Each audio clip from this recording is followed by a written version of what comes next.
I'm grading every NFL team season based on the numbers and the film. Let's talk Buffalo Bills. All right, overall, I'm giving this season a B. We underperformed. We failed to meet expectations. This was Super Bowl or bust territory. We knew that, and we didn't make it happen. In a weak playoff picture, it was ours for the taking, and once again, a great statistical season with no Lombardi to back it up. And honestly, we lost concerning games all year long. Week 5 at home versus New England, Week 6 at Atlanta, Week 10 at Miami, Week 17 versus Philadelphia. The list goes on. So let's take a look at how we produced offensively, defensively, and then my final thoughts heading into next season. Offensively, if you're wondering why Joe Brady got promoted, here is the proof. Points for was 28.3 points per game. That ranked 4th in the league. Once again, a top 6 finish for Joe Brady's offense. Our passing game, considering what we worked with, was pretty phenomenal. Josh Allen, again, a solid year. 69% completion percentage,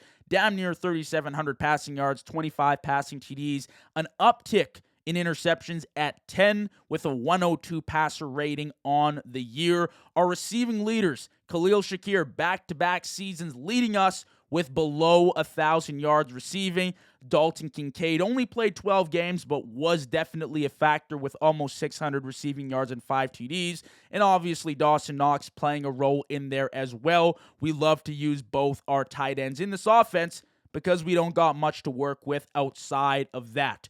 Rushing the ball, yeah, we were fantastic. Number 1 in the league in rushing yards per game with 156 per game. Number 1 in rushing attempts, and number 1 in rushing TDs. James Cook definitely earned his contract. 309 attempts, 1,600 yards, and 12 TDs on the year. And people don't give enough credit to our 1-2 punch behind James Cook, our Ray Davis, our Ty Johnson, playing on third downs, and Ray Davis obviously chipping in the return game. Our backfield was phenomenal this year. I'm very proud of that unit. And building off that was our offensive line. Once again, an elite unit in the league that helped carry us throughout the season and into the playoffs. A few notable things going into next year. Connor McGovern and David Edwards both hitting free agency. That's kind of concerning, but we will retain Deion Dawkins through 2027, Spencer Brown through 2028, and Osiris Torrance through 2026. So our offensive line not completely in shambles, but definitely something to watch as we enter the draft and free agency here. Offensively, I had 4 main takeaways from this season. Number 1 being that Joe Brady definitely deserved the promotion. I've already said this, but this is 3 straight years of top 6 offensive production in points for, and he has literally squeezed the toothpaste empty. There is quite literally nothing left in that tube. His offenses have been extremely, and I mean extremely, like highly productive considering the receiver talent that he's worked with. And now we have that consistency at play caller, now at head coach. That's going nowhere, and that relationship with Josh Allen and Joe Brady will only continue to build and build. I really like the staff that he's already assembled, bringing in positional coaches, and hopefully his idea for this offense now aligns with the drafting process that Brandon Beane goes through, so we can get a few more Pro Bowlers, all pros in-house, because we really have not drafted well since bringing in Josh Allen. My number 2 takeaway, and this is pretty evident with the offense, if you watch the Buffalo Bills at all this year, or even if you go ahead and look at the stats, we lost games by turning over the ball. Simply put, 25 total offensive turnovers on the season, 17 of those, that is 68%, came in 6 games that we lost. And that includes the brutal loss in the divisional round to Denver, where we turned the ball over 5 times.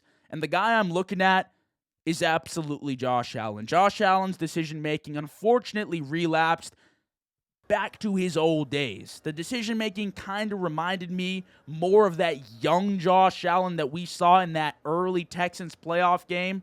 The ill-advised mistakes, the weird decision-making, rather than the matured 2024 version of Josh Allen that we saw decrease his interception totals and look like a completely different decision-maker. Hopefully, he can go back to that form of Josh Allen because we'll need it, especially staring at another crazy playoff run next season. Third, our run game, our clock control, that is what kept us in games. That is what won us games. But at the same time, ladies and gents, might be a cause for concern. Our interior blocking led the way the majority of our runs behind our guards. And now we have McGovern and Edwards hitting free agency this offseason, and they will get paid and they deserve it. And maybe it's with us, but that's never a guarantee. Yes, James Cook is a monster, but everything starts up front. That's been the foundation since Joe Brady came in, and since he's been the play caller, we've had a phenomenal run game. We have dialed up James Cook, and that's how we've succeeded. Now, I wouldn't mind opening up the pass game. I've heard maybe an Alec Pierce coming in, stretching the field vertically. I would love that. But at the end of the day, if you don't have pass pro, if you can't block up front for the run game, we're going to struggle. So we'll need to fill in the gaps if we lose in free agency through the draft or even our own free agency acquisitions. Make sure to watch out for that. And fourth, and finally, spotlight players from the year. Yes, I want to spotlight 2 receivers. Maybe you're shocked. I've ripped on these receivers all year, but Tyrell Shavers and Brandon Cooks, watching them on film, it was an absolute delight. Brandon Cooks came in late, week 13, but still made huge plays for this offense. How about that big grab against the Philadelphia Eagles in week 17? That really launched him into this big freaking roster, and I loved it, man. I loved the playmaking that he brought, and he gave us a little bit of that deep threat that we were looking for. Watching him throughout the playoffs as well, it was clear that there was already some chemistry built with Josh Allen, and I would gladly welcome the guy back. He immediately adopted Buffalo as his own, and we love him. I hope, to see him back on the field as a Buffalo Bill next year. And then Tyrell Shavers, talk about a guy with grit. Torn ACL? Are you kidding me? And he plays through it in the wild card round against the Jags? Dog, he impressed me this year, and not just as a receiver, but as a blocker as well. I'll toss a few clips here up on screen of him playing, of his film, and it speaks for itself, man. He is still a raw talent, but a few huge breakout moments in 2025. That big game against the Bucs, that huge touchdown that he caught, that was awesome. That kind of put him on the map for me. And then blocking in the wild card with that torn ACL, man. And even before that, throwing some great blocks on a screenplay. I loved it all. I want to shout out those 2 guys, and hopefully they can be key contributors of our offense moving forward. Defensively, you want to talk about a tale of 2 completely different sides. That's what you got. Passing, we shut things down. 165.9 yards against per game through the air. That ranked second best in the league. We only really fell apart in the playoffs when we had 1,000 injuries and we just could not mask our weaknesses any longer. But against the run, dear God, we needed help.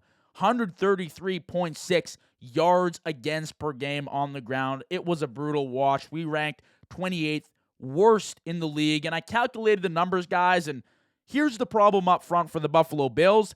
5 of 8 divisional round teams had a top 20 sack getter this year, and Buffalo did not. 6 of 8 divisional round teams had a top 12 defense in rushing yards allowed per game. Buffalo did not. You can't expect to win in the postseason if you can't put pressure on the QB and you cannot stop the run. Those are 2 crucial elements of the game, and we struggled in both of those areas. So you want to know my freaking takeaway?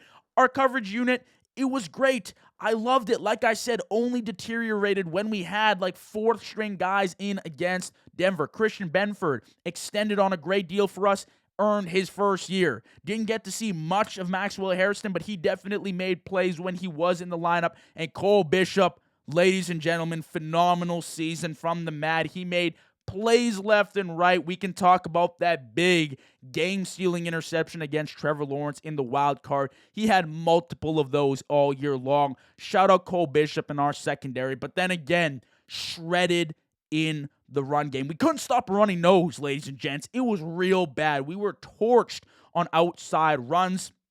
The Jaguars wildcard game, we should have just been ran all over. If they schemed things up properly, we would have been destroyed. And our EPA per rush on defense was 0.09, ranking 31st in the league. Guys, that is fucking terrible. Okay, for context again, our defense sucked so damn bad that it let opposing teams run better than we ran on teams this year. We averaged an EPA of 0.08 per rushing attempt. It was bad. And yes, injuries hurt, right? Ed Oliver, Dwayne Carter, Landon Jackson. We missed guys. Believe me, I completely understand.